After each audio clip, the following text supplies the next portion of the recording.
Move करते करते क्या करे, एक दूसरे से टकरा जाए, ठीक है, क्या हो, कॉलिजन होगा, and because of this collision क्या होगा, वो ब्रेक कर जाएगा। जो स्टोन और वो पार्टिकल ब्रेक करता है उसको क्या बोलते हैं, मेटोरॉइड्स बोलते हैं, ठीक है। वही स्पेस में आ जाए, स्पेस में मूव करने लगे, इसको क्या बोलेंगे, मेटोरॉइड्स बोलेंगे, ठीक है। ये क्या होता है, simply bright flash of light across the sky. क्या होता है, bright flash of light across the sky. क्या होता है, meteoroids is nothing but the bright, ठीक है, bright face of bright flash of light.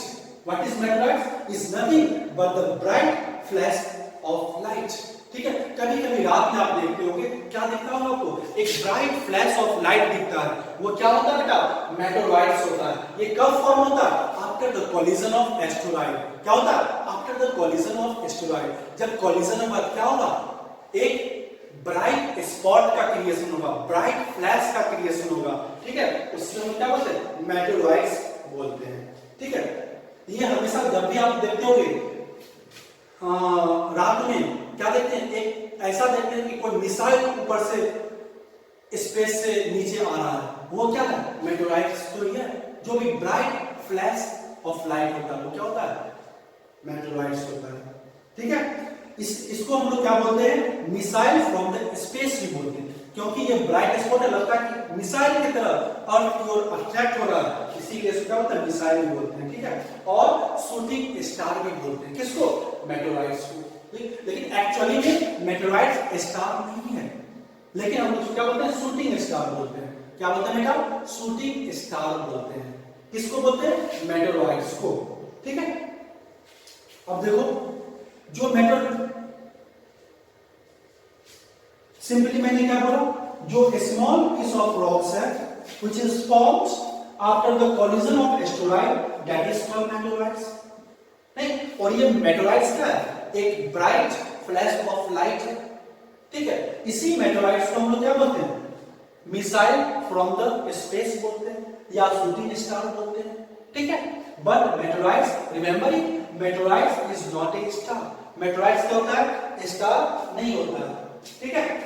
मेटोरॉइड्स क्या होता है बेटा, स्टार नहीं होता है। Wait for 1 minute, okay, I will take water.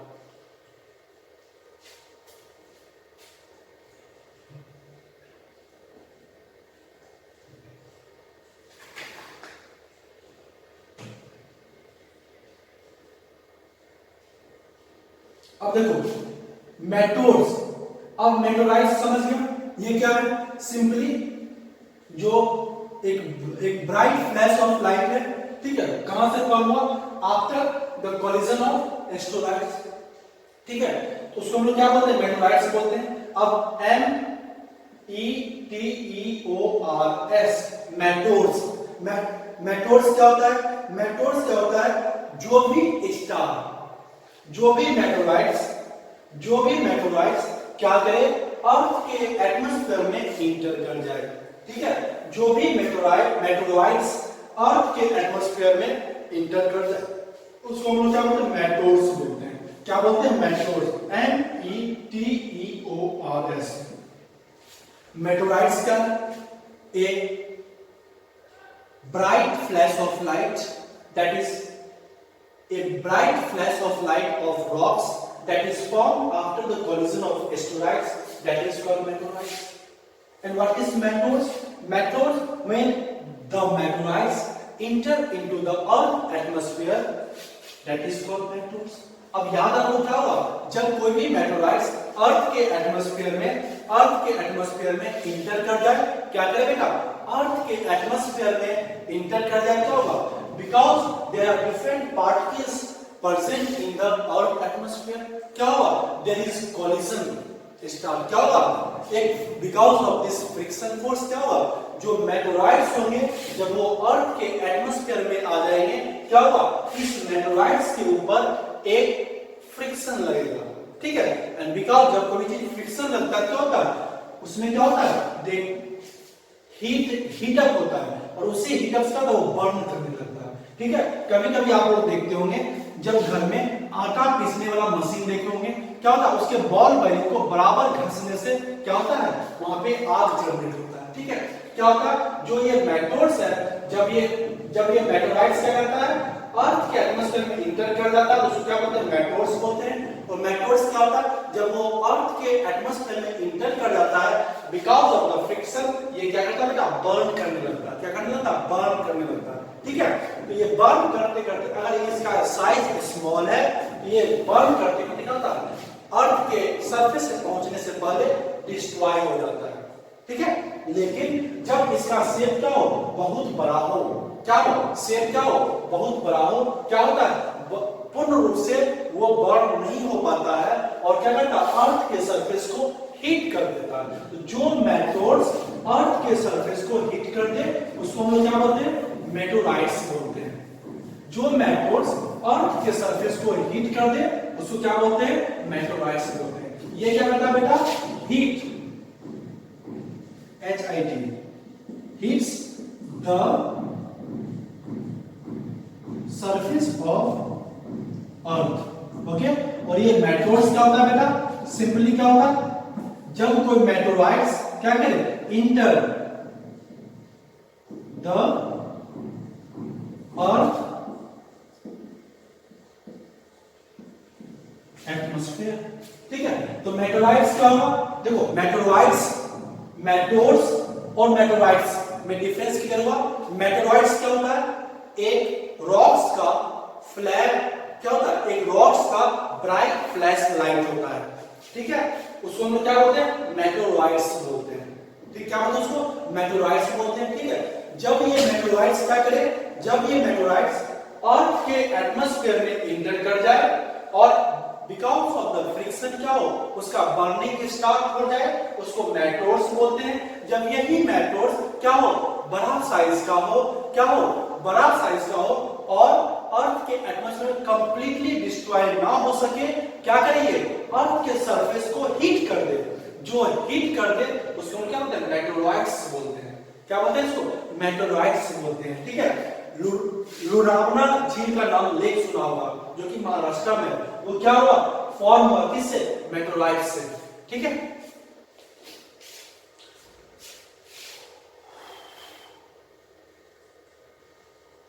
ठीक है, अब आगे देखते हैं। देखो गैलेक्सी क्या होता है, सिंपली गैलेक्सी क्या है, cluster of celestial bodies called Galaxy. ठीक है, जब एक साथ सारे स्टार को कंबाइन करके एक फिक्स पैटर्न को फॉलो करते हैं उसको गैलेक्सी बोलते हैं। ठीक है, गैलेक्सी क्या, डिफरेंट डिफरेंट स्टार का सेलेस्टियल बॉडी का जो एक साथ उसको गैलेक्सी बोलते हैं। जैसे मिल्की वे गैलेक्सी, हमारा अर्थ क्या है, पार्ट है किसका, मिल्की वे गैलेक्सी का। ठीक है, तो अभी हम लोग क्या देखा, डिफरेंट टाइप्स ऑफ एस्टेरॉइड को पढ़े। अब हम लोग क्या पढ़ते हैं, सोलर सिस्टम को पढ़ते हैं। ठीक है, किसको पढ़ते हैं बेटा, सोलर सिस्टम को। ठीक है, देखो क्या लिखा हुआ है, एक मिनट,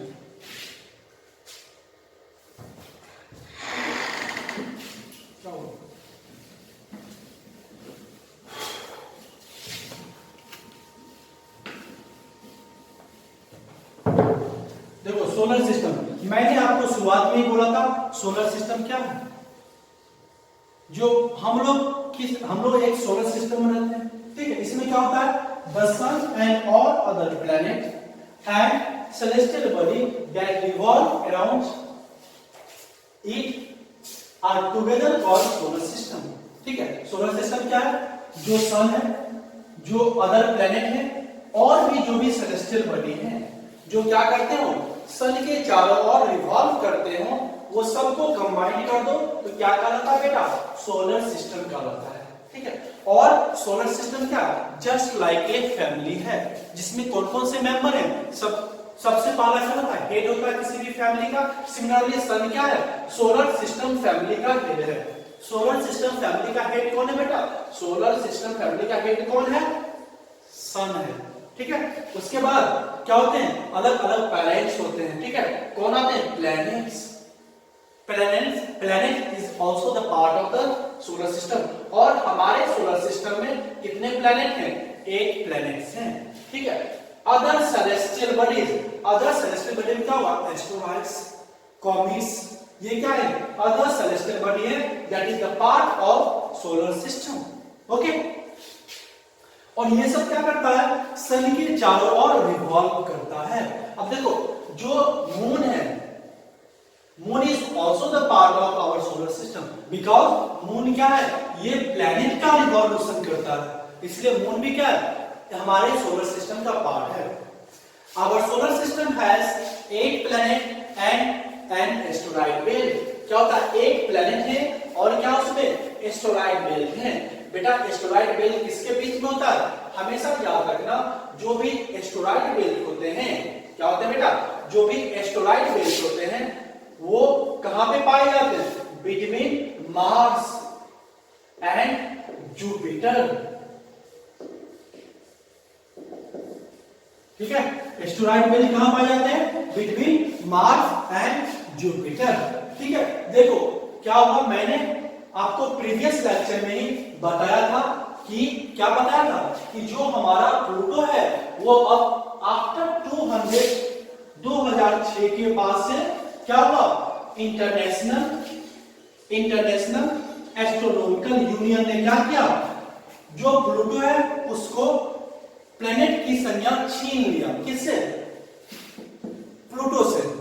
ठीक है, क्यों छीना, ये सारा कुछ मैंने आपको प्रीवियस लेक्चर में बता चुका हूं। ठीक है, इसलिए अभी कितने प्लेनेट हैं, 2006 से सिर्फ और सिर्फ 8 प्लेनेट हैं। All planet in the solar system revolve around the sun in a fixed orbit. ठीक है, जितने भी प्लेनेट हैं किसमें, हमारे सोलर सिस्टम में, वो क्या, एक फिक्स ऑर्बिट में। ठीक है, और वो ऑर्बिट का शेप कैसा, इलिप्टिकल शेप है। कैसा है, इस तरह से है, इलिप्टिकल शेप है। इलिप्टिकल शेप में क्या करते हैं, सन के ओर रिवॉल्व करते हैं। क्या करते हैं बेटा, सन के ओर रिवॉल्व करते हैं। ठीक है, planet near to the sun revolve faster as compared to the planet away from the sun.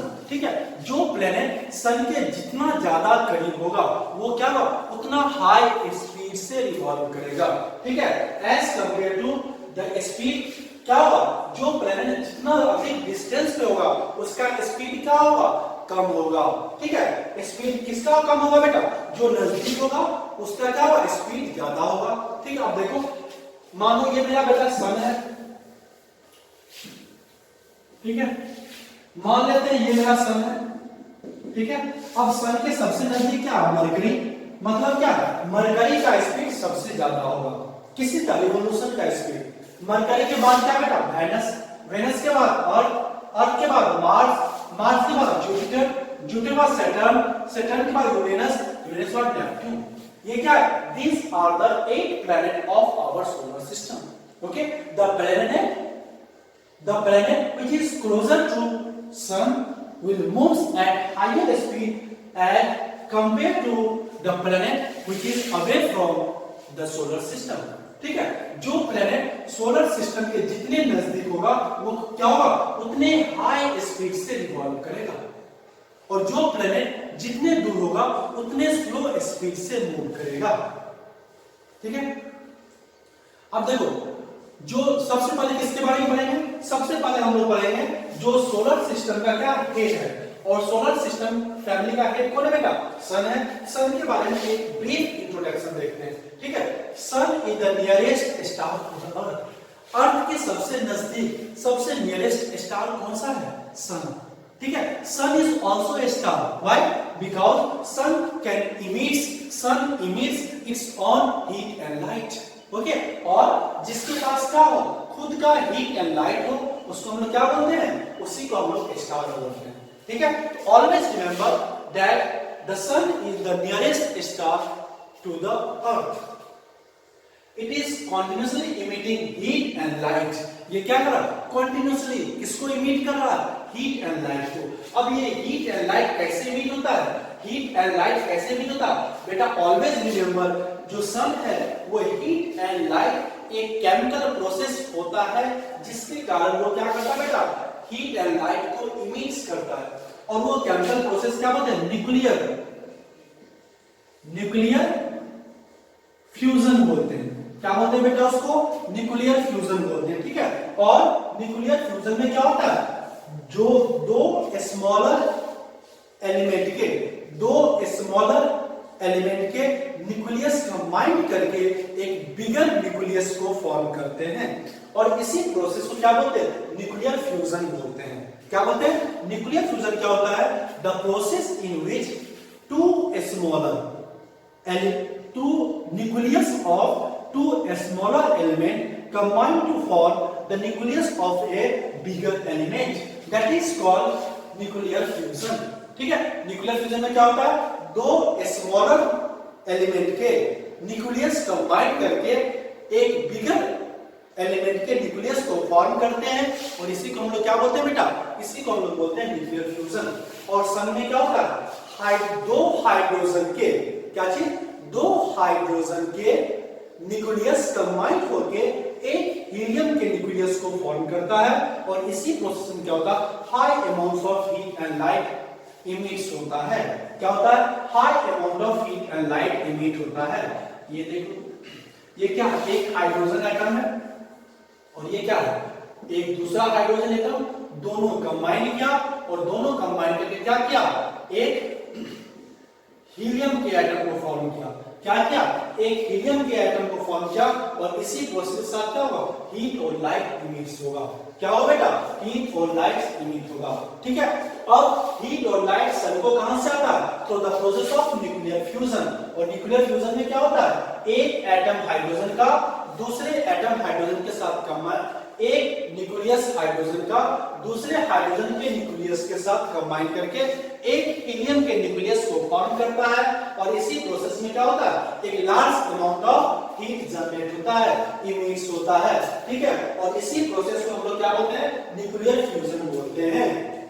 ठीक है, it is the main source of heat and light energy for all plant in our solar system. और हम लोगों ने आपको bio वाले सब में पढ़ाया होगा फोटोसिंथेसिस। ठीक है, जो प्राइमरी ऑर्गेनिज्म है, ठीक है, जो जब हम लोग फूड चेन को पढ़ते हैं तो उसमें क्या होता है? एक प्राइमरी लेवल पे होता है। ठीक है, तो प्राइमरी क्या होता है? प्रोड्यूसर कहलाता है। ठीक है, तो प्रोड्यूसर कौन है? प्लांट है। तो प्लांट क्या करता है? खुद का भोजन खुद बनाता है, अपना भोजन खुद बनाता है। और प्लांट के और जो कंज्यूमर होते हैं, जो सेकेंड लेवल ऑफ कंज्यूमर लोग क्या करते हैं? वो लोग क्या करते हैं? अपने फूड के लिए किसी दूसरे ऑर्गेनिज्म पे या प्लांट पे डिपेंडेंट होते हैं। ठीक है, तो देखो जो प्लांट है क्या करता है? By the process of photosynthesis. ठीक है, क्या करता है? फोटोसिंथेसिस के प्रोसेस से अपने लीफ में क्या करता है? क्लोरोफिल के प्रेजेंस में क्या करता है? अपना भोजन खुद फॉर्म करता है। ठीक है, और उसमें क्या होता है? फोटोसिंथेसिस के प्रोसेस में कार्बन डाइऑक्साइड, ठीक है, प्लस मिनरल्स प्लस वाटर, ये सब मिला के क्या करता है?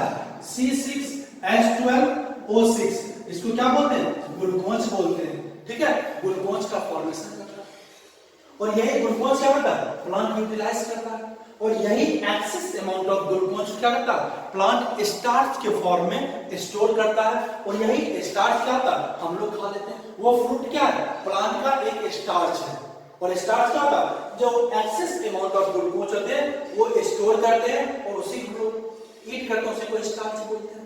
ठीक है, तो हमेशा देखो इस प्रोसेस को होने के लिए, फोटोसिंथेसिस के प्रोसेस होने के लिए प्लांट को ग्लूकोज का फॉर्मेशन करने के लिए उसको कार्बन डाइऑक्साइड चाहिए, मिनरल चाहिए, वाटर चाहिए और क्या चाहिए? सनलाइट। सनलाइट कहां पे होता है ये प्रोसेस? ये प्रोसेस कहां पे होता है बेटा? ये प्रोसेस प्लांट के लीव्स में होता है। That's why leaves of the plant is called kitchen house. ठीक है, जैसे हम लोग अपना खाना कहां बनाते हैं? किचन में बनाते हैं। सिमिलरली प्लांट क्या करता है? अपने लीव्स में क्या करता है? खाना बनाता है। ठीक है, और लीव्स में क्या होता है? एक पिगमेंट होता है, उस पिगमेंट को क्या बोलते हैं? क्लोरोफिल बोलते हैं। और वही क्लोरोफिल क्या करता है?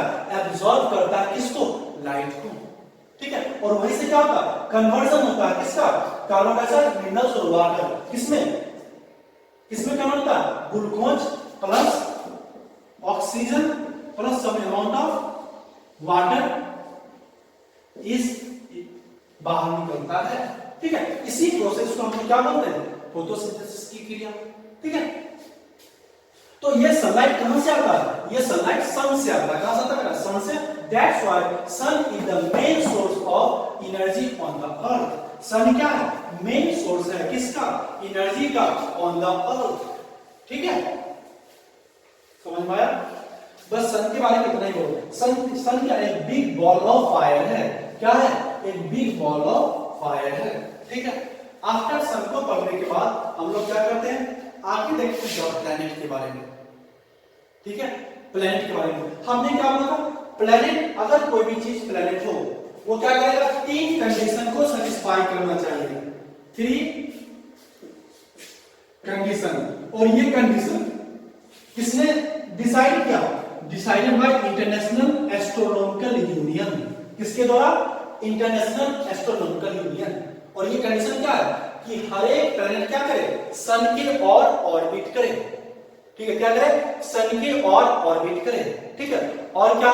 दूसरा कंडीशन क्या हो? जो सेलेस्टियल बॉडी के पास क्या हो? एक सफिशिएंट अमाउंट ऑफ मास हो। क्या हो? सफिशिएंट मास हो, so that it can exert gravity. ठीक है, क्या वो ग्रेविटी एक्सर्ट कर सके, और ये ग्रेविटी क्या करेगा? जो भी रिजिड फोर्स है सेलेस्टियल बॉडी का, उसको बैलेंस कर देगा। और इसमें क्या होगा? हाइड्रोस्टैटिक फोर्स क्या होगा? इक्विलिब्रियम को अचीव करेगा। एंड बिकॉज़ ऑफ दिस क्या होगा? The shape of the celestial body is spherical. तीसरा कंडीशन क्या है? तीसरा कंडीशन बोलता है कि एक क्लियर नेबरहुड ऑर्बिट हो। ठीक है, मतलब एक प्लैनेट दूसरे के ऑर्बिट को इंटरसेक्ट ना करता हो, या दूसरे के ऑर्बिट में ना चला आता हो। ठीक है, जैसे प्लूटो क्या करता था? नेपट्टून के ऑर्बिट में 20 साल तक रह जाता था। ठीक है, कब? 248 ईयर में एक बार ऐसा कंडीशन होता था। इसलिए प्लूटो को क्या किया गया? रिमूव कर दिया गया। कहां से? प्लैनेट से। ठीक है, अब देखते हैं planet are celestial body that do not emits heat और light of their own. Planet के पास क्या होता है? अपना हीट और लाइट नहीं होता है। For heat and light planet have to depend on the sun. Means for heat and light planet have to depend on the star. Okay, the next point is they revolve around a star in fixed path called orbit. क्या करता है? जो भी planet होते हैं वो star के चारों ओर रिवॉल्व करते हैं एक फिक्स पाथ में, और उसी फिक्स पाथ को क्या बोलते हैं बेटा? ऑर्बिट्स बोलते हैं। क्या बोलते हैं उसको? ऑर्बिट्स बोलते हैं। ठीक है, और पहला कंडीशन भी क्या है?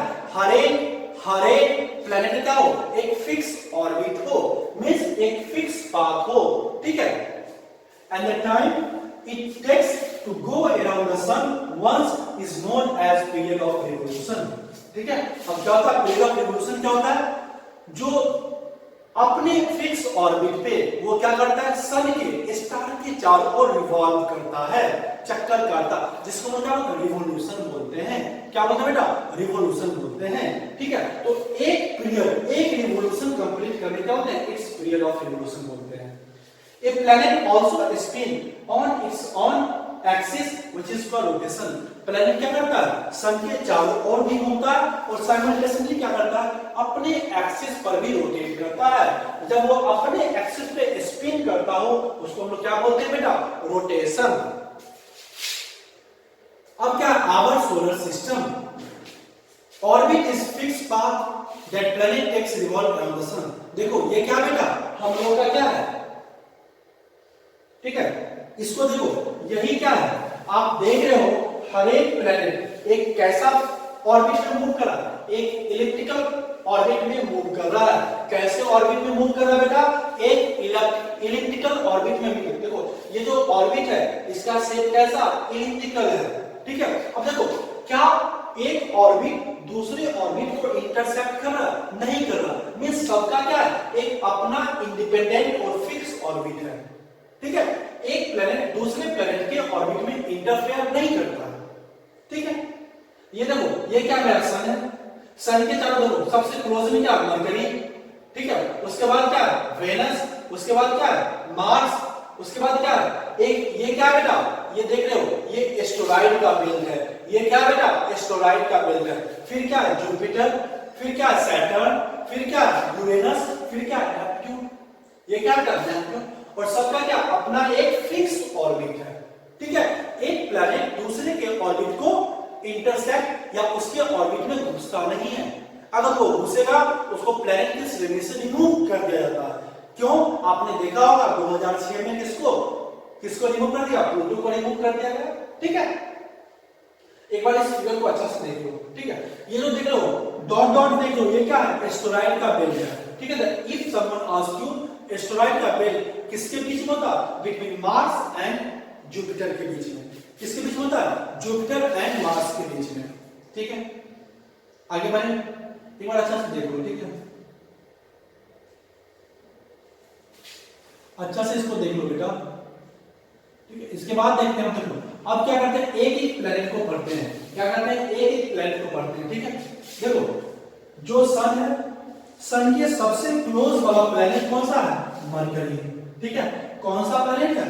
सबसे क्लोज प्लैनेट कौन सा? सन का, मरकरी। और सबसे स्मॉलेस्ट प्लैनेट कौन सा है? मरकरी। ठीक है, ये क्या है? स्मॉलेस्ट प्लैनेट है।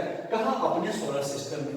Before 2006 Pluto is the smallest planet, but after 2006 Mercury is the smallest planet, and it is very close or nearest to the sun. Okay, Mercury is the nearest planet to the sun and also the smallest planet in our solar system. Okay, it is usually hidden due to sun glare, but can be seen just before sunrise or sunset. ठीक है, क्या होता है? जो ये क्योंकि सन के क्या बहुत करीब है, तो सन का ग्लो के कारण क्या होता है? ये हमेशा दिखता नहीं है, बट याद रखना कब दिखता है बेटा? मॉर्निंग या इवनिंग में मरकरी विजिबल है। इसलिए मरकरी को हम लोग क्या बोलते हैं? मरकरी को हम लोग क्या बोलते हैं? मॉर्निंग स्टार या इवनिंग स्टार भी बोलते हैं। मरकरी क्या होता है? क्योंकि ये मॉर्निंग या इवनिंग में दिखता है, that's why Mercury is also known as morning और इवनिंग स्टार। ठीक है, मॉर्निंग को क्या बोलते हैं? मरकरी को क्या बोलते हैं? मॉर्निंग या इवनिंग स्टार बोलते हैं। अब देखो एक क्वेश्चन आपके माइंड में राइज होता होगा कि क्योंकि मरकरी सन के सबसे क्लोज है, दैट मींस सबसे ज्यादा हीट, सबसे ज्यादा टेंपरेचर किसका होना चाहिए? मरकरी का होना चाहिए। लेकिन ऐसा नहीं है, हमारे सोलर सिस्टम में सबसे ज्यादा टेंपरेचर मरकरी का नहीं होता, किसका? वेनस का है। ठीक है, तो ऐसा क्यों है? तो ऑलवेज रिमेंबर कि मरकरी के ऊपर एक थीन एटमॉस्फेयर का लेयर है। क्या है? मरकरी के ऊपर एक एटमॉस्फेयर का लेयर है। जो एटमॉस्फेयर का लेयर क्या करता है? जो सनलाइट है उनका उसको क्या करता है? वो उसको एब्जॉर्ब नहीं करता है। ठीक है, इसी कारण क्या होता है? ये मरकरी जो है उसका टेंपरेचर सबसे मैक्सिमम नहीं है हमारे सोलर सिस्टम में। ठीक है, इसके बाद क्या होता है? वेनस। अब देखो वेनस क्या होगा? It is the brightest planet in the night sky. ठीक है, it is the closest planet to the earth. ठीक है, although not a star, it is called a morning star or evening star as it appears in the eastern sky before sunrise or the western sky after sunset. ठीक है, अब देखो जो Venus है, Venus क्या है? आफ्टर मरकरी कौन सा प्लैनेट है? वेनस है। ठीक है, और वेनस क्या है? क्लोज है। किसका? वेनस किससे क्लोज है बेटा? ऑलवेज रिमेंबर अर्थ के सबसे क्लोज कौन सा प्लैनेट है? वेनस है। ठीक है, अर्थ के सबसे क्लोज कौन सा प्लैनेट है बेटा? वेनस है। ठीक है, और देखो मैंने क्या बोला? जो वेनस के ऊपर एक लेयर है, किसका? मीथेन का, कार्बन का। वो क्या करता है? सनलाइट को अंदर जाने देता है लेकिन उसको बाहर नहीं जलाता, जिस कारण हमारे सोलर सिस्टम में सबसे मैक्सिमम टेंपरेचर कौन से प्लैनेट का होता है? सबसे मैक्सिमम टेंपरेचर वेनस का होता है। ठीक है, अब देखो अर्थ के सबसे बिकॉज क्या होता है? वेनस का सबसे मैक्सिमम टेंपरेचर होता है, इसलिए सबसे ब्राइटेस्ट प्लैनेट भी कौन सा है? वेनस है। हमारे सोलर सिस्टम में सबसे ब्राइटेस्ट प्लैनेट कौन सा है बेटा? सोलर सिस्टम में कौन सा है? वेनस है। ठीक है, अब देखो याद रखो अर्थ के सबसे क्लोज कौन से प्लैनेट है? सोलर वेनस है। ठीक है, अब देखो ये भी जैसे आपको क्या होता है? मॉर्निंग और इवनिंग में मरकरी दिखता था, सिमिलरली वेनस भी क्या होता है? मॉर्निंग और इवनिंग में दिखता है। That's why Venus is also known as morning star और इवनिंग स्टार। ठीक है, जब क्या हो, it appear in the eastern sky before sunrise. जब सनराइज से पहले वेनस कहां दिखता है, ईस्टर्न स्काई में। कहां दिखता है, ईस्टर्न स्काई में, ठीक है। और सनसेट, जब सनसेट के बाद ये वेस्टर्न स्काई में दिखता है। Always remember that before sunrise Venus is visible in the eastern sky, ठीक है।